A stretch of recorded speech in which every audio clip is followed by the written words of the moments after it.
안녕하세요. 산일번지 부북 리뷰입니다. 오늘은 오랜만에 영화 리뷰를 하나 이제 할까 합니다. 제 부북 리뷰에서 이제 처음으로 이제 산일번지 부북 리뷰라는 이름으로 해서 처음으로 이제 게시물을 올렸던 게 노인을 위한 나라는 없다. 그거 리뷰였어요.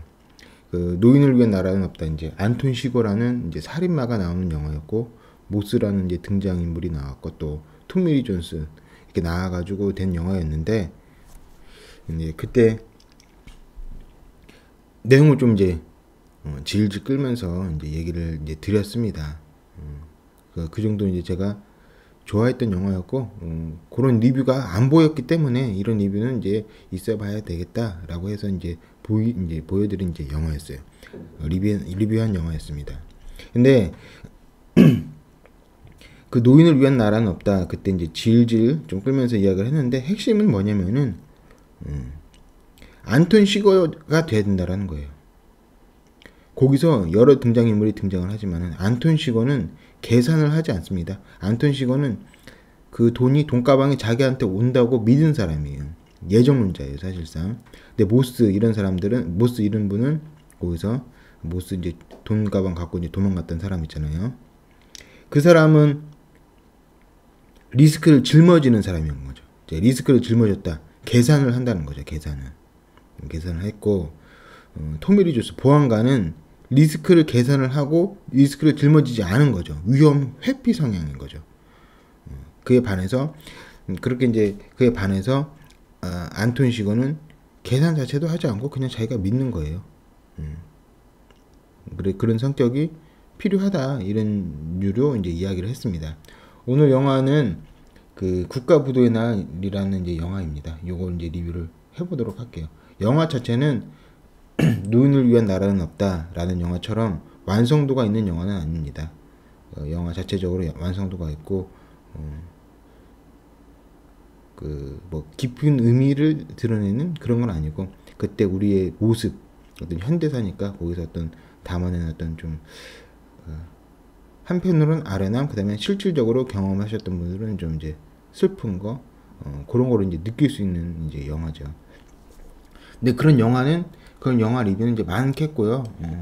각자 느끼셨던 분 있고, 오늘 리뷰는 어떤 차원에서 얘기를 하냐면 좀 삐딱하게 본다. 그 다음에 슬픔 느끼셨던 사람들은 이제 슬픔도 이제 씻고 눈물도 씻고 이제 좀 차분하게 볼까? 이런 차원에서 이제 리뷰를 하나 해볼까 합니다. 저희 부북 리뷰에서는 이제 실용 서적도 많이 하니까 경제 관련해서 영화 요거를 리뷰해볼 필요가 있다고 생각을 했습니다. 영화는 얼마 전에 개봉을 했고요. 김혜수도 나오고, 유아인도 나오고, 허준호도 나오고, 그 다음에 조우진 이렇게 나오고 있습니다. 이 영화 자체에 있어서 서로 이제 대립되는 이제 인물이에요. 영화가 원래 좀 그런 게 있죠. 그러면 그 얘기를 좀 해보겠습니다. 일단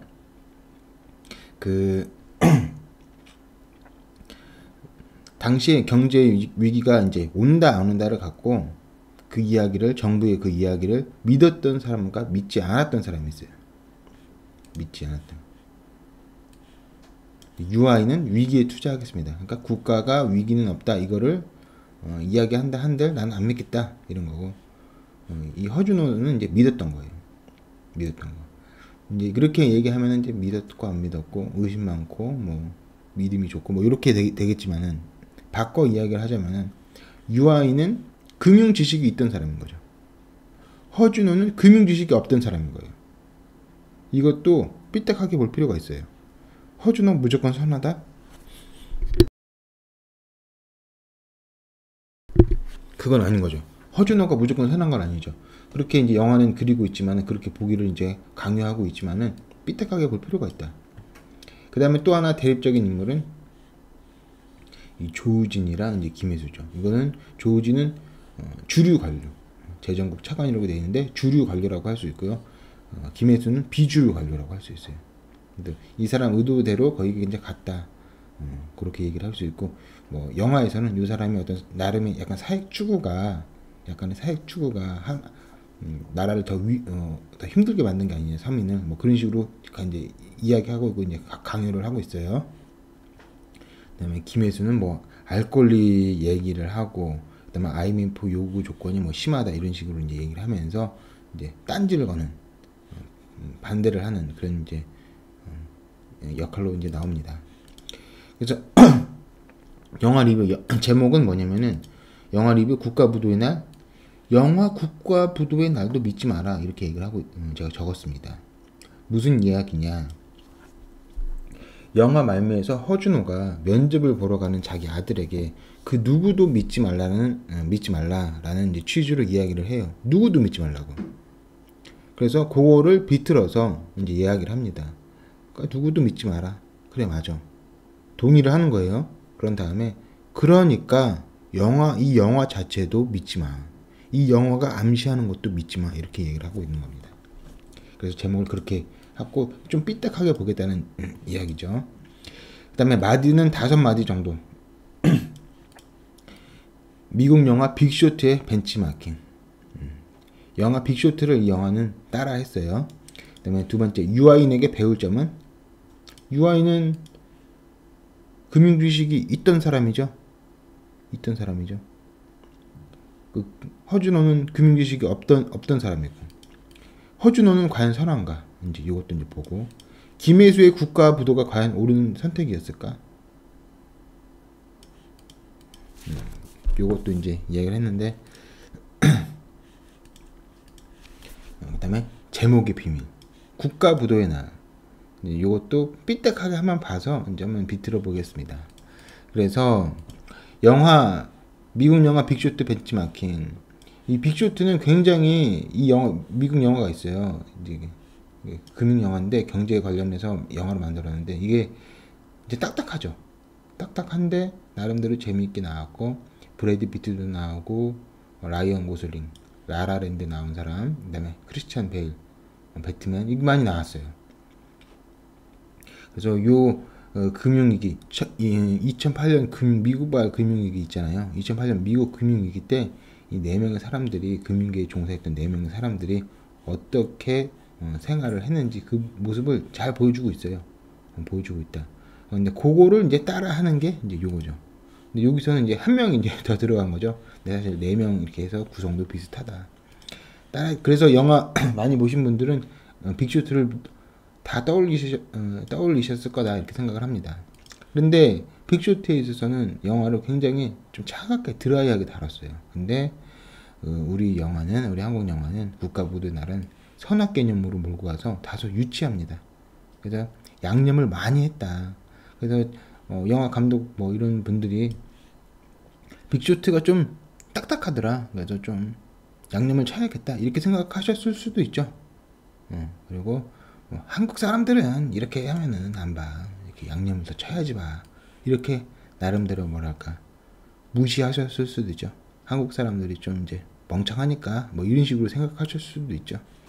그래서 유치하게 좀 이제 다른 부분이 있다. 선악 개념을 너무 분명하게 해가지고 유치하게 이렇게 느껴질 수가 있다. 그래서 말씀드리고 싶은 거는 선악 개념으로 몰고 가서 특정 감정을 일으킨다. 그거 자체도 알리지 않는 거랑 마찬가지예요.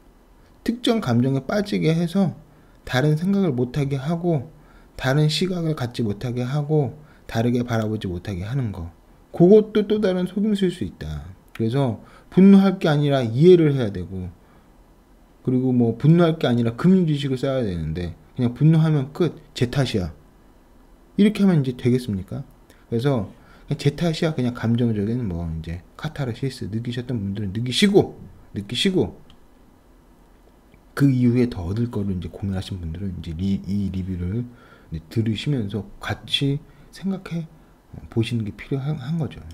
그리고 또 미국 영화 빅쇼트를 카피했으면서 반미를 또 이제 암시를 해요. 이제 이건 오류라고 할 수 있는데, IMF는 미국이 이제 거부권을 가지고 있다고 합니다. 그러면 미국 입장이 들어가야 되죠. 그러니까 영화는 IMF에 왜 미국 정부 관료가 들어왔냐, 거기랑 왜 접촉이 있냐 이렇게 이야기를 하고 있어요. 그래서 미국의 우리나라 뭐 경제 주권을 다 빼앗겼다 이런 식으로 이제 몰고 가고 있어요, 영화 자체가. 그래서 미국 반대, 다음에 대기업 반대, 그 다음에 정부 관료 반대, 허준호는 무조건 착한 사람, 뭐 이런 식으로 돼 있어요. 그 지나치게 선악 이분법이죠. 그래서 거슬리시는 분들도 많을 거라고 이제 생각을 합니다. 그 거부권을 가지고 있으니까 같이 있어야죠. 당연하죠.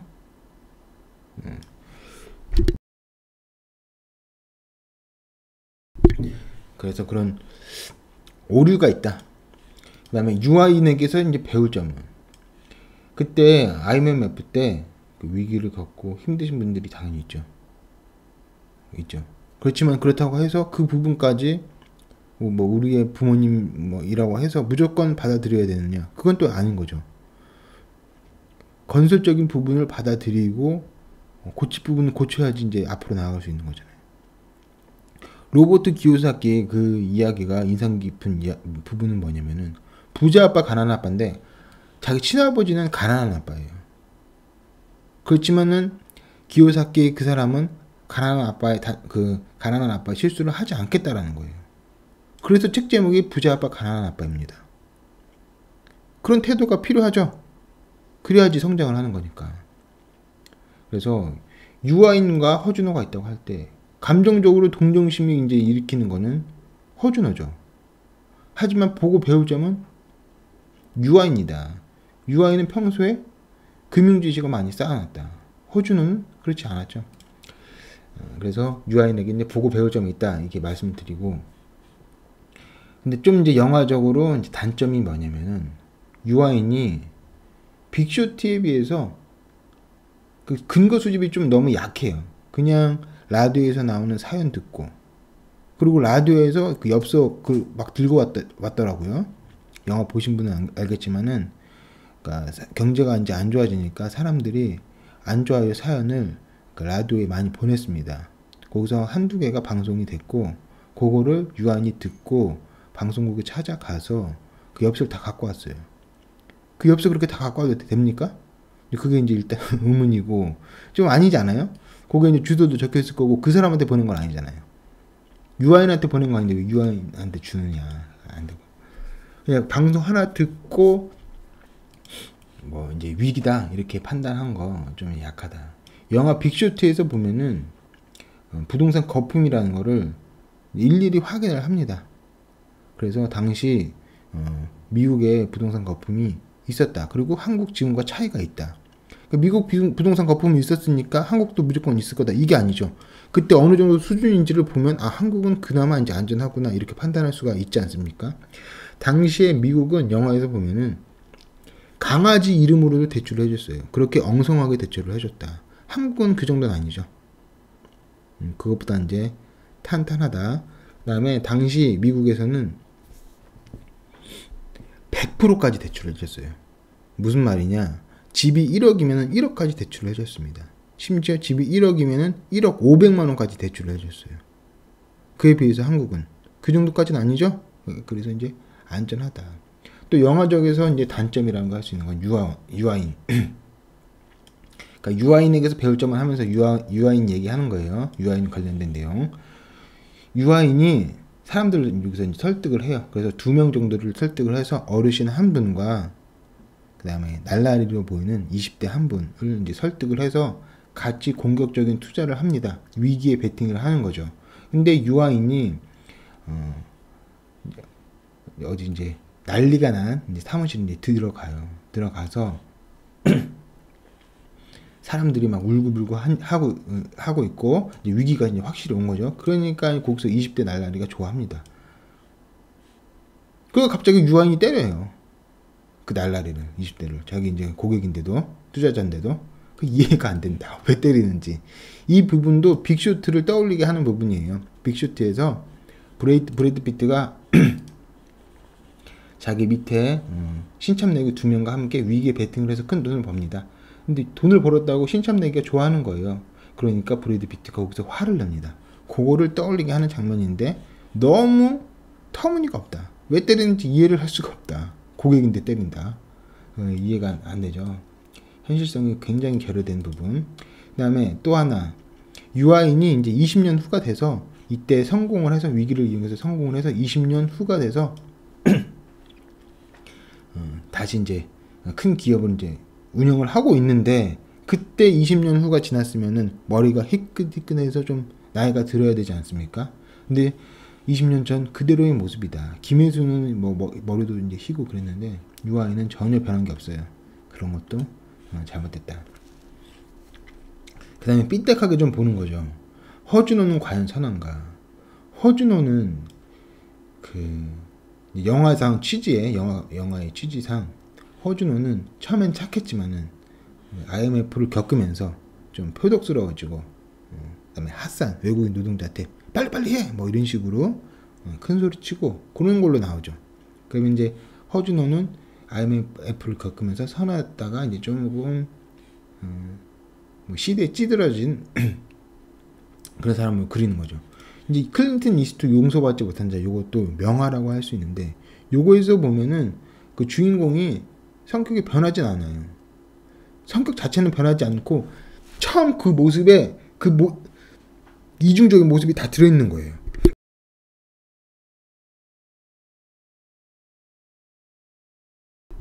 그러니까 그 인물의 그 복잡성이라는 게 용서받지 못한 자가 더 크다라는 거죠.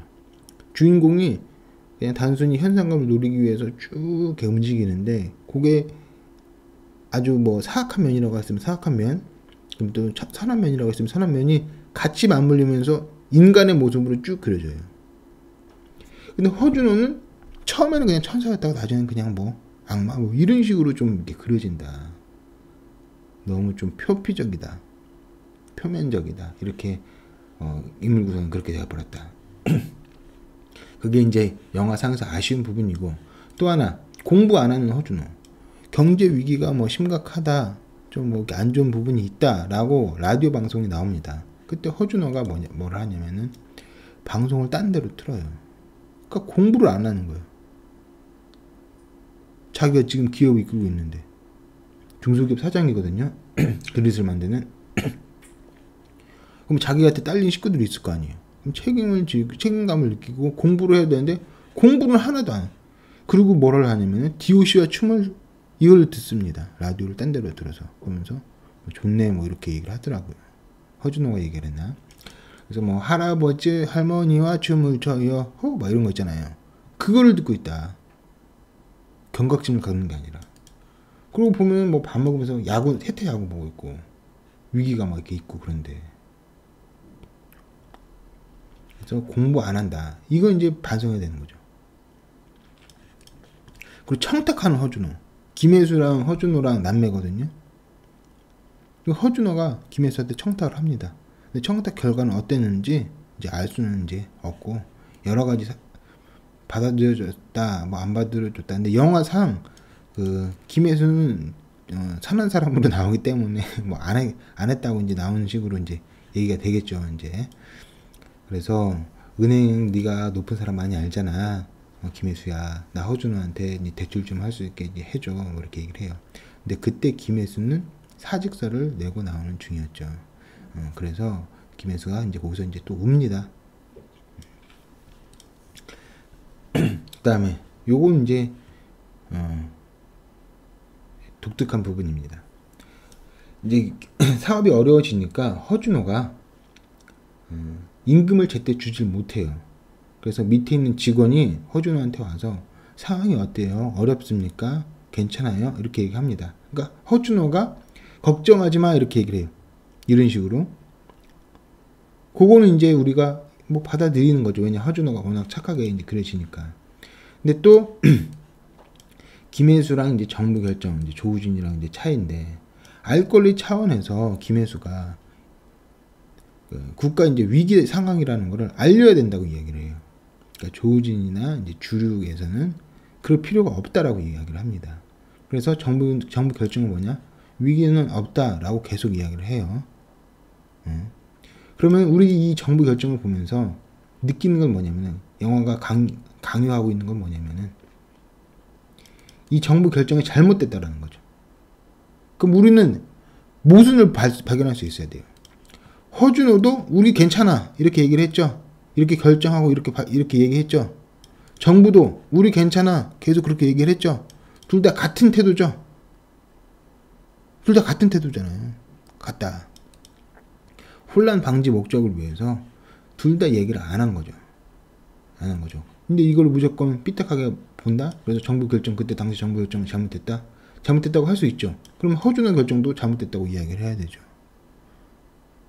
그죠? 알 권리 차원에서 직원들한테 솔직하게 이야기해야 되는 거 아닙니까?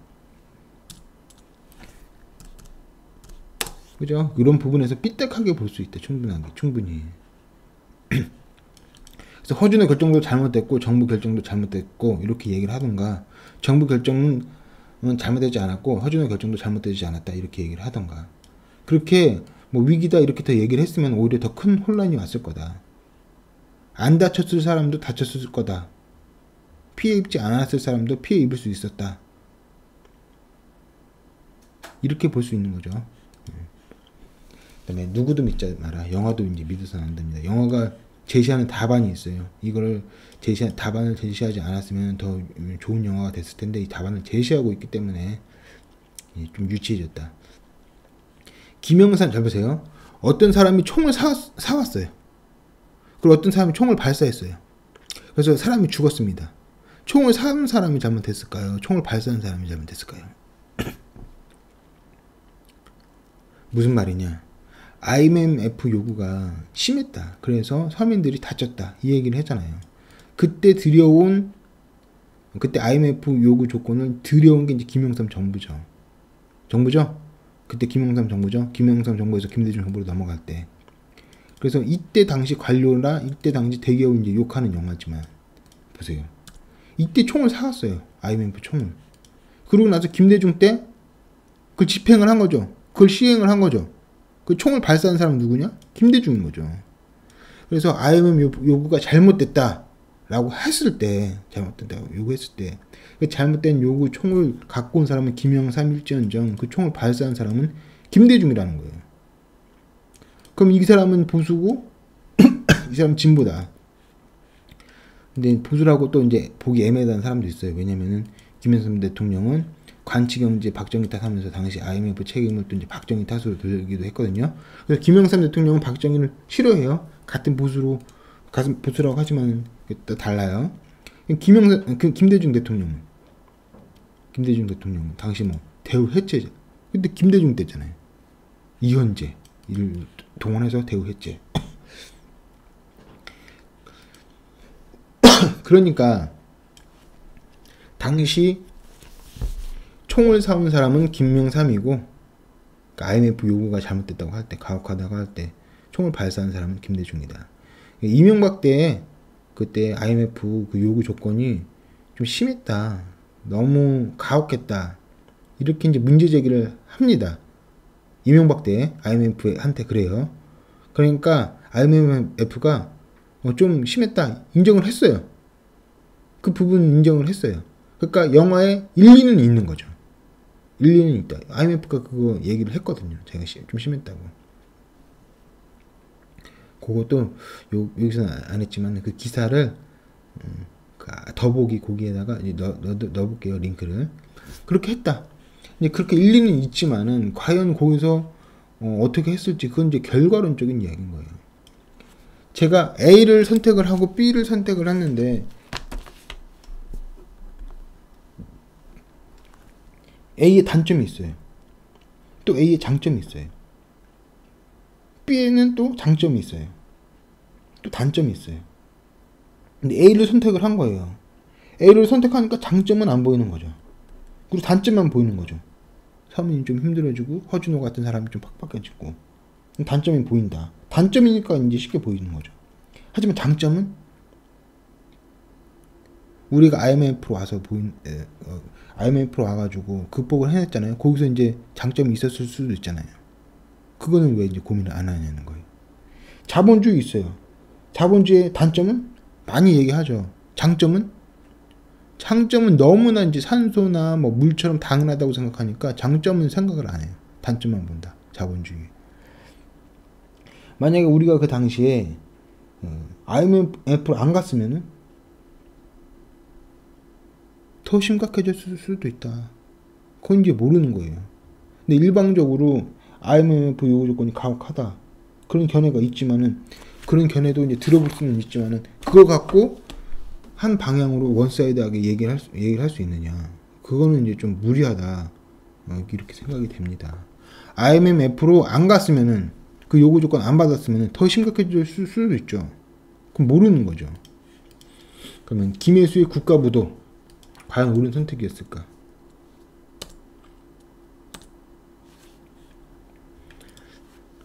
일단 김혜수는 이제 오빠를 도와줬을까? 이제 허준호가 오빠라고 했죠. 도와줬을까? 이제 그게 궁금하고. 근데 김혜수가 만약에 그렇게 거대 담론 이야기 하기 전에 자기가 진짜로 위기라고 생각을 했으면은 자기 친척, 오빠라고 할 수 있는 사람이 일을 할 때 조언을 해줄 수 있는 거 아닙니까? 그거 왜 안 해주냐고. 삐딱하게 보는 거예요, 지금 제가. 그 다음에 진짜 자기가 국가부도 이 선언 쪽으로 뭐 얘기를 하는 쪽, 그렇게 방향이 맞다. 국가부도 선언을 레버리지로 활용을 해가지고 IMF 요구 조건을 뭐 좀 낮춰야 된다. 확신했으면 자기 돈으로라도 이제 광고를 했어야죠. 기자를 모아서 보고서를 뿌렸지만 언론에 나오질 않았어요. 그럼 자기가 이제 신문 광고 할 수도 있잖아요, 자기 돈으로. 그거 안 하고. 그리고 퇴사를 했다고 해서 이제 그 책임진 것처럼 이야기를 하지만 퇴사가 책임진 겁니까?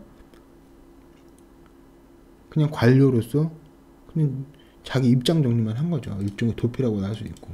그래서 이것도 삐딱하게 충분히 볼 수 있다. 알 권리 차원에 있어서도 이제 김혜수가 이러는 거죠. 조우진이랑 싸우면서 알 권리가 있다. 국민한테. 그러니까 위기란 상황 얘기해라. 이러죠. 그러니까 조우진이 그럴 필요 없다라고 하죠. 그러니까 이런 거예요. 조우진에게는 어떤 사익 추구가 있다라고 막 얘기를 하는 거예요. 근데 사익 추구는 다 있는 거예요. 사익 추구는 다 있는 거죠. 그래서 내가 제 사익 추구를 이제 의도를 조금 알아. 그래서 걔가 하는 건 무조건 다 반대야. 이건 또 아닌 거죠. 예를 봐보세요. 어떤 사람이 자기 아파트 값을 올리려고 해요. 사익 추구라는 목적이 갖고 있죠. 그래서 자기가 그 사람이 아파트 값을 올리려고 자기 주변 막 화단 정리 열심히 하는 거예요. 그러니까 우리가 그러면 그 사람을 보고 저 사람 사익 추구를 하는 거야. 자기 아파트 값 올리려고 자기 막 청소 열심히 하는 것 봐. 응? 내가 그 의도를 알았어. 그 의도를 알았으니까 화단도 깨끗이 치우면 안 되는 거야. 이건 아닌 거죠. 그건 아닌 거죠. 조우진이 거기서 뭐 하버드 동문이라고 해서 사익 추구의 의도를 이제 영화가 보여줍니다. 그래서 조우진의 방향이 무조건 나쁜 거라고 전제를 해요. 그거는 이제 아니라는 거예요. 모르는 거라는 거죠. 그거는. 최소한 모른다라고 이야기를 했어야죠. 영화를 보면은 남한산성 같은 경우에 있어서 찬반이 첨예하게 대립이 되잖아요. 거기에서는 누구한테 원사이드하게 이야기를 하진 않아요. 그죠? 영화가 더 이제 높은 수준으로 얘기가 됐으려면은 그런 쪽으로 가서 사람들에게 고민을 하고 얘기를 해줄 수 있게 해야 되지. 원사이드하게 해가지고 김혜수 착하고 뭐 조우진 뭐 무조건 나쁘고 그때 IMF 받아들이는 거 무조건 나쁜 사람이고. 그리고 김혜수 자체 그 결론도 어떤 수준까지 김혜수가 제시를 하는 건지 이 얘기가 나와 있지 않아요. 김혜수의 안이 뭐예요? 그냥 아니다라는 거잖아요. IMF 요구 조건이 가혹하다. 그리고 어느 정도까지 해야 되는데 그러면 그거 나와 있지도 않잖아요. 그럼 IMF로 가지 말자. 김혜수 얘기는 IMF로 가지 말자라는 거. 그러니까 국가 부도를 선언하는 한이 있더라도, 그러니까 그걸 감수해서라도 IMF 조건을 낮춰야 된다는 거잖아요. 근데 그 얘기는 다시 바꿔 말하면 뭐냐면은 국가부도 뭐 글로 갈 수도 있지, 그렇게 좀 될 수도 있지, 이런 거잖아요. 그러니까 국가부도 맞자 이렇게 볼 수도 있는 거예요. 그게.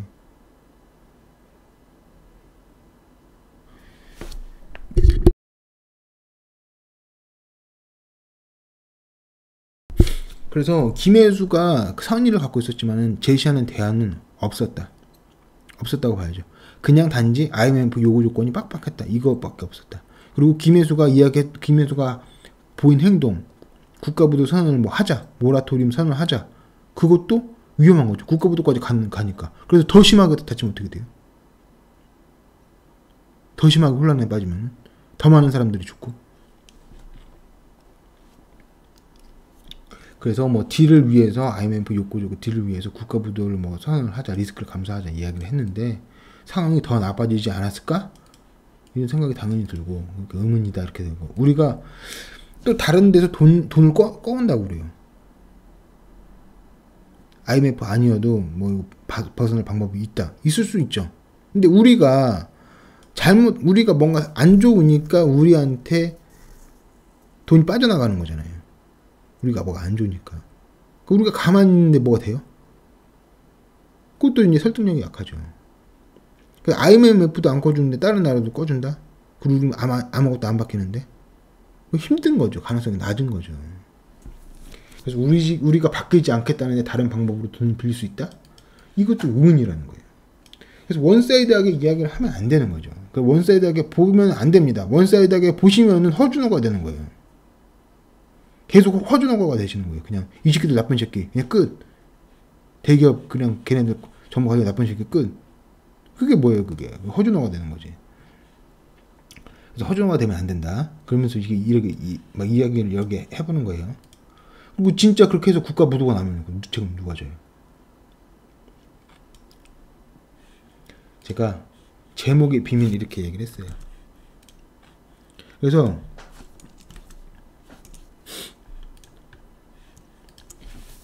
영화를 진짜 삐딱하게 본다면은 당시에 국가부도가 이제 안 난 거죠. IMF로 가서. 그럼 김혜수 방법으로 가면은 국가부도가 날 수도 있는 거죠. 근데 영화 자체는 김혜수가 좋다라는 거죠. 그리고 위기는 반복된다라는 거죠. 이제 뭐 가계부채 얘기 거기서 나왔는데. 그럼 뭐예요? 그 내용을 종합을 하면은 국가부도의 날, 이 97년 맞은 게 아니죠. 이제 지금 삐딱하게 보는 거예요. 97년 맞은 건 아니고 위기는 반복되죠. 또 위기가 오겠죠. 근데 김혜수는 국가부도가 맞는 한이 있더라도 요거를 리스크를 감수해서라도 리스크를 져서라도 국가부도 감수해서라도 뭐 그들 외부의 그 어떤 요구 조건을 낮추자 이런 거잖아요. 그럼 그렇게 하다가 실제로 국가부도 날 수 있죠. 그럼 뭐냐? 국가부도의 날. 97년에는 안 났으니까 영화제는 국가부도의 날 앞으로 날 수 있다는 거예요. 이상한 결론이 되는 거죠. 그래서 영화를 보고 나면 국가부도의 날, 그러면은 국가부도는 안 맞았네. 이렇게 끝나고 나면 이렇게 생각이 들어요. 근데 영화 마지막 크레딧 올라가기 전에 뭐 위기는 반복된다, 뭐 깨어있는 뭐 이런 거 얘기 나오면서 느껴지는 거 뭐냐? 그럼 앞으로 국가부도 맞겠다는 거야? 이런 생각이 든다라는 거예요. 무슨 말인지 이해가 되세요? 97년에는 국가부도를 안 맞았어요. 근데 김혜수 방법을 계속 끝까지 갔었으면 국가부도를 맞았어요. 근데 김혜수 방법으로 안 간 거죠. 영화에는 위기는 반복된다고 했고 국가부도의 날은 97년에 못 만든 거고 그 다음에 김혜수 방향이 맞다라고 했으니까 앞으로 김혜수 방향, 이 좋은 방향, 영화가 강요하는 이 좋은 방향으로 가면은 국가부도 나는 거죠. 그래서 섬뜩하다. 국가부도를 내려고 하는 건가. 그 뭐 대통령께서 뭐 한전, 그러니까 원자력 관련해가지고 영화 보고 뭐 결정했다고 하는데 이거 보고 또 이제 국가부도 서민을 죽일 수 없으니까 나라 국가를 부도를 낸다? 이렇게 결론 낼 수도 있다라는 거죠. 그런 생각이 들어서 오싹했어요. 오싹했다. 제목의 비밀 제가 이렇게 드렸지만 그렇게까지는 아니고 너무 삐딱하게 본 거겠지 이렇게 생각이 들지만은 김혜수 방법으로 가면 진짜 국가부도가 나는 거예요. 만약에 사람들이 김혜수 방법이 다 맞다라고 생각을 하고 김혜수 다음에 위기 때 김혜수식으로 가면은 국가부도 맞는 거예요.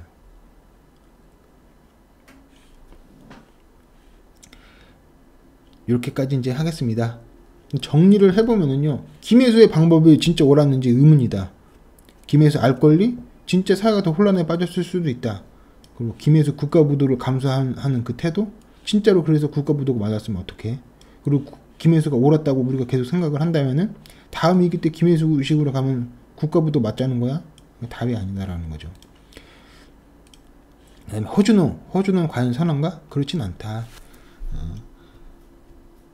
허준호도 뭐 정부 결정처럼 혼란 방지를 위해서 알리지 않았다. 자기 상황 어려운 거 뭐 그런 것도 아니고 뭐 정부 탓 이런 거 뭐 할 필요 없다라는 거죠. 우리가 알아야 되는 거예요. 알아야 돼. 그리고 공부를 안 했다. 허준호가 디오씨와 춤을 뭐 이런 거 할아버지 할머니 이거 그다음에 해태야구 보고 그랬다. 근데 삐딱하게 이렇게 충분히 볼 수 있는 거고. 우리는 그래서는 안 된다라는 거예요. 이제 유아인에게 이제 배울 점은 금융지식이 있었다. 불쌍하다. 예를 들어서 허준호 불쌍하다. 허준호가 돼야 돼요? 그럼 우리가 허준호를 많이 만들어야 돼요? 아니면 유아인을 많이 만들어야 돼요? 금융지식을 많이 해서 유아인을 많이 만들어야죠. 불쌍한 건 불쌍한 거고 우리가 앞으로 나아갈 방향은 이런 거고. 그 다음에 영화 빅쇼트를 많이 참고를 한 영화로 보인다. 그 다음에 뭐 미국 그 얘기는 좀 오버다. 미국 관료가 와가지고 뭐 한국 뭐 그걸 반미 쪽 좀 코드를 심은 것 같은데 좀 오버다. 이렇게 정리를 할 수 있겠습니다. 그래서 영화 국가부도의 날도 믿지 마라. 영화 국가부도의 날도 그 누구도 믿지 말라고 하는 영화 국가부도의 날에 대사처럼 국가부도의 날도 이 영화도 이 영화 감독도 이 영화가 제시하는 메시지도 이 영화가 강요하는 어떤 답안지도 믿지 마라. 이렇게 이야기를 할 수 있을 것 같습니다. 삐딱하게 보는 거예요. 드라이하게 한번 이렇게 생각을 한번 해보시라 하고 리뷰를 해봤습니다. 이런 리뷰는 잘 없는 것 같아서요. 그럼 이렇게까지 한번 해볼게요. 저희 부북 리뷰는 시청자 여러분들이 정신적으로나 물질적으로나 부자가 되기를 기원합니다. 기원하고 거기에 또 일조할 수 있는 부북 리뷰가 되겠습니다. 좋아요와 구독하기 도움이 됩니다. 여기까지 하겠습니다. 좀 삐딱하게 봤지만은 이렇게 볼 수도 있다 라고 해서 너그럽게 봐주세요. 여기까지 하겠습니다. 감사합니다.